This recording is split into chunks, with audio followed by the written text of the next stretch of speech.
থাকবে যে ঢাকা শহরের ময়লা আবর্জনার অব্যবস্থাপনা কোথায় আছে এবং আমাদের সৌন্দর্য বর্ধন এবং বৃক্ষরোপণের কাজ যেগুলো করছে দুই সিটি কর্পোরেশন, এগুলোতে কোথাও ঘাটতি আছে কি না, বা খাল পরিষ্কার বা বিভিন্ন পুরো পরিষ্কার পরিচ্ছন্নতার বিষয়টা নিয়েই কোনো ঘাটতি থাকলে এগুলো একটু আপনারা আপনাদের মাধ্যমে সম্মানিত সাংবাদিকদের মাধ্যমে আমরা একটু নোটিশে আনতে চাচ্ছি, যাতে তাহলে আমাদের বুঝতে সুবিধা হবে।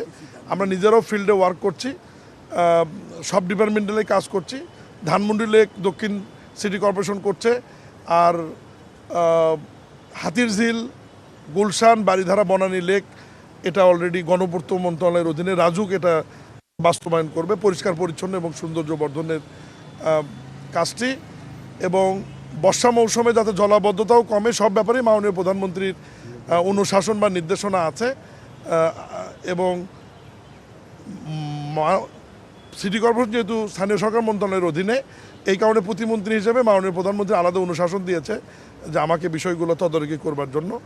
এবং এই প্রথম ঢাকা শহরে আমরা উত্তর এবং দক্ষিণ সিটিতে পরিচ্ছন্ন কর্মী 2 শিফটে আমরা করেছি। আগে যেটা শুধু 1 শিফটে কাজ করতো, এখন বিগত 1 মাস হলে দিনের বেলা এবং রাতের বেলা মানুষের চলাচলকে ঠিক রেখে 2 শিফটে পরিচ্ছন্ন কর্মীরা কাজ করছে এবং তাদের বেতন ভাতা আমরা সিটি কর্পোরেশন দেওয়ার ব্যবস্থা করছি।